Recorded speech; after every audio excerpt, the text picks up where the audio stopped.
Hello, future officers. Welcome to Exam Ministry, where we solve UPSC mystery just for you. तो जैसे कि आप मेरे पीछे देख पा रहे हो, लिख रहा हुआ है how to analyse UPSC prelims questions, right. तो इसको अगर आसान चीज में अगर मैं आपको बताऊं तो आपने हर जगह सुना होगा कि भाई प्रीलिम्स के क्वेश्चन एनालाइज करो, प्रीलिम्स के क्वेश्चंस देखो, प्रीलिम्स के क्वेश्चंस देखो। एंड एज अ बिगिनर आप कंफ्यूज हो जाते हो कि भाई एनालाइज होता कैसे है, राइट। तो कोई दिक्कत वाली बात नहीं है, मैं आपको बताती हूँ कि यूपीएससी के प्रीलिम्स पेपर को एनालाइज करने का एक स्मार्ट तरीका, और वो भी कुछ ही मिनट में मैं आपको समझाऊंगी और आप समझ जाओगे। और आपके लिए मैं एक सिंपल सा एग्जांपल लाई हूं कि भाई एनालाइज कैसे करते हैं। तो बहुत ही सिंपल वे से समझते हैं। फॉर एग्जाम्पल एनालाइज करते हैं, क्वेश्चन देखते हैं। चलो गेट स्टार्टेड। अपना फेवरेट रेड कलर। चलो आगे बढ़ते हैं। 2025 का प्रीलिम्स का पेपर देखो, ठीक है। 2025 का प्रीलिम्स का पेपर देखो। मैंने एक टॉपिक चूज किया है प्रेसिडेंट, ठीक है। अब 2025 में प्रेसिडेंट के ऊपर क्वेश्चन आया है। हाँ भाई देखो कौन सा क्वेश्चन आया है। Consider the following statement with regard to pardoning power of the president of India. Polity पढ़ी है, पार्डनिंग पावर पढ़ी है, यस राइट। अब देखो ये पूरा प्रेसिडेंट रिलेटेड क्वेश्चन है, यस। कब आया है? 2025 में ही आपको देखने को मिला है, आ गया है जगमगाता हुआ क्वेश्चन, जिंदा क्वेश्चन मेरी लैंग्वेज में बोलो तो देखो, the exercise of this power by the president can be subjected to limited judicial review. Yes, limited judicial review इसके अंदर होता है, पार्डनिंग पावर के अंदर। Yes, it is the power of the president to forgive, right. तो that's why भाई ये statement बिल्कुल सही है। Second statement, the president can exercise this power without the advice of the central government, is it? क्या वो ये power without the advice कर सकते हैं? मैंने आपको एक डायग्राम बनाया था क्यूट सा कि भाई ये प्रेसिडेंट जी है, और जो ये प्रेसिडेंट जी का दिमाग है ये कौन है? सेंट्रल गवर्नमेंट है सर, ठीक है। तो भाई ये दिमाग जब करेगा गाइड तभी यहाँ पे कुछ होने वाला है। दैट्स वाई सेकंड स्टेटमेंट यहाँ पे गलत होता है, राइट। तो भाई ये सेकंड गलत गया तो हमारा आया आंसर 1 इज करेक्ट ओनली। अब आपने बोला ओके मैम ठीक है, अब क्या? अब इसको एनालाइज करते हैं कि अच्छा 2025 में प्रेसिडेंट के ऊपर क्वेश्चन आया, आपने 2025 का पेपर उठा के देखा, राइट। अब आप कैसे एनालाइज करोगे? अब आप उठाओगे 2024 का प्रीलिम्स का पेपर, राइट। तो आपने 2024 का प्रीलिम्स का पेपर उठाया और आपने देखा क्या प्रेसिडेंट के ऊपर कैसे डायरेक्ट या इनडायरेक्ट क्वेश्चन 2024 में भी पूछा गया है कि नहीं गया है, राइट। तो देखो 2024 का वापस से हम क्वेश्चन उठाते हैं। क्वेश्चन देखो, with reference to the parliament of India consider the following statement, ठीक है। क्या? consider the following statement. Prorogation of the house by the president does not require the advice of the council of minister. Prorogation मतलब formal end किसका? Session का, ठीक है।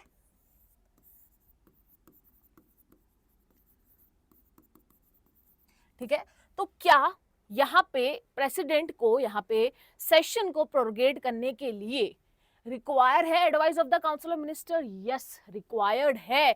तो first यहाँ पे क्या हो गया? गलत हो गया। Second, prorogation of a house is generally done after the house is adjourned, signed, die, but there is no bar to the president prorogating the house while it is in session. ये भी सही है। Dissolution of the Lok Sabha is done by the president who expect in exceptional circumstances act on the advice of the councils of ministers, ठीक है। ये diagram बनाया था, act on the advice of councils of ministers, तो ये भी सही है। मतलब 2 और 3 यहाँ पे सही है। अब ये भी प्रेसिडेंट के ऊपर क्वेश्चन था, आपने 2024 का क्वेश्चन देखा, oh wow.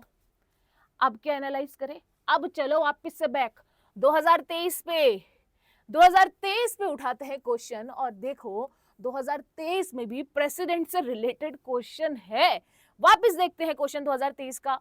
Consider the following statement. देखो क्या है इसमें, क्या बताना है? Which of the above are correct? If the election of the President of India is declared void by the Supreme Court of India, all act done by him or her in the performance of duties of his or office of the President before the date of decision became invalid. क्या वो invalid होता है? नहीं होता है। अगर उसने यहाँ पे उनको निकाल दिया गया है, उससे पहले उन्होंने कोई भी एक्शंस लिए हैं, ड्यूटीज करी है, वो invalid नहीं कहलाती है। तो भाई ये फर्स्ट क्या है? गलत है। Election for the post of President of India can be postponed on the ground that legislative assemblies have been dissolved and elections are yet to take place. नहीं, ऐसा भी कोई नहीं है, राइट। तो ये भी यहाँ पे गलत है। When a bill is presented to President of India, the Constitution prescribe time limit. क्या टाइम लिमिट प्रिस्क्राइब्ड है? नहीं है, और इसी का ही तो यहाँ पे रोना है, इसी की तो डिबेट्स यहाँ पे चल रही है, यही तो करंट इश्यूज है, तो ये भी गलत है। मतलब तीनों की तीनों यहाँ पे गलत है। हमने 2023 का ये क्वेश्चन यहाँ पे देखा।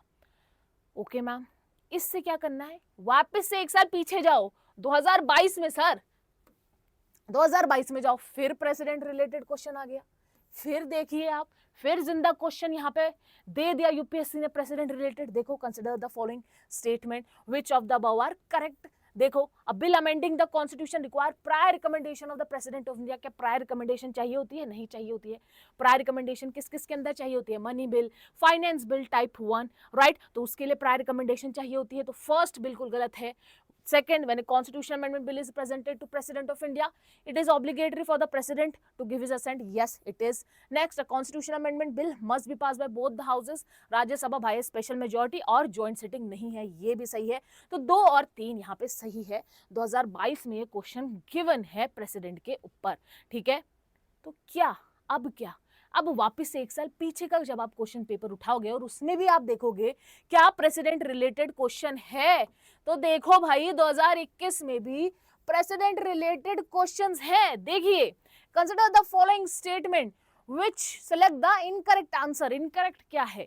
The oath of office of the president is administered by senior most जज। क्या सीनियर मोस्ट जज होता है? नहीं, सीजीआई होता है। मतलब ये स्टेटमेंट गलत है, लेकिन आंसर में जाएगा ये first. Next, in an emergency, the president emolument and allowance can be diminished during that term. क्या emoluments और allowance diminish होते हैं?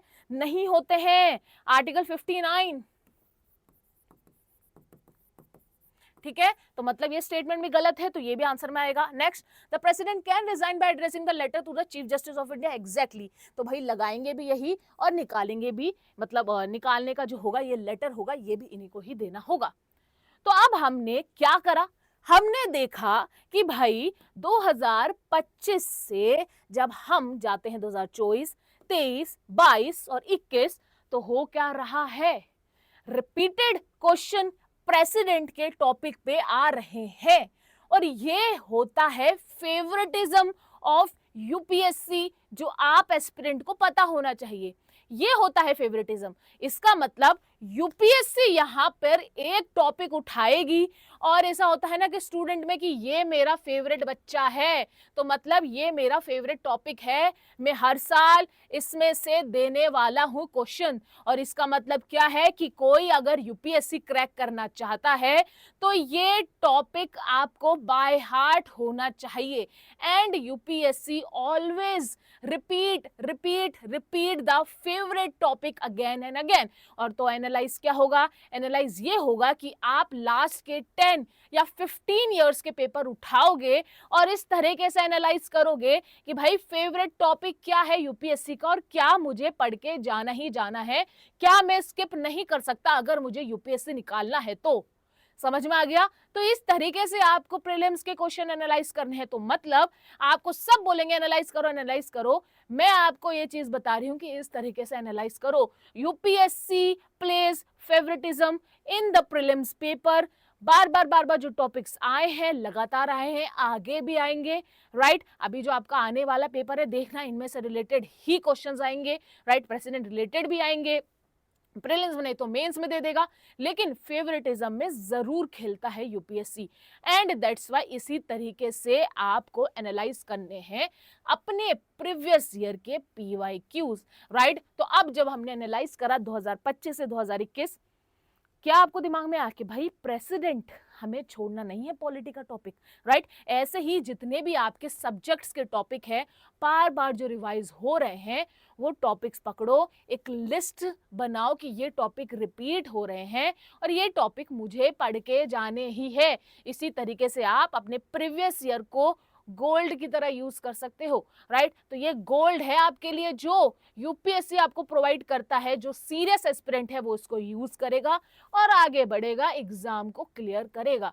और जो सीरियस यूपीएससी एस्पिरेंट नहीं है वो सोचेगा अच्छा ठीक है वीडियो खत्म हो गई, अब ठीक है मैं अपने हिसाब से, वो वाला गेम होता है ABCD कि हाँ भाई ये मैंने देख लिया भाई एनालाइज हो गया। ऐसे एनालाइज से काम नहीं चलता है, इस तरीके से आपको एनालाइज करना होगा अपना यूपीएससी का प्रीलिम्स का पेपर, राइट। और अगर आप चाहते हो कि मैं आपको ऐसे टॉपिक्स यहाँ पे दूं रिलेटेड टू प्रीलिम्स के टॉपिक्स, तो let me know in the comments कि कौन कौन यहाँ पे चाहता है मैं आपको एक लिस्ट बना के दूं कि कौन कौन से टॉपिक्स है जो बार बार फेवरेटिज्म में आते हैं यूपीएससी के, राइट। तो इस तरीके से एनालाइज करो गाइस, लास्ट के 10 से 15 इयर्स पेपर आपके लिए गोल्ड है, उसका भरपूर यूज करना सीखो। इस तरीके से फेवरेटिज्म निकालो, टॉपिक्स निकालो और बाय हार्ट पढ़ डालो उसको।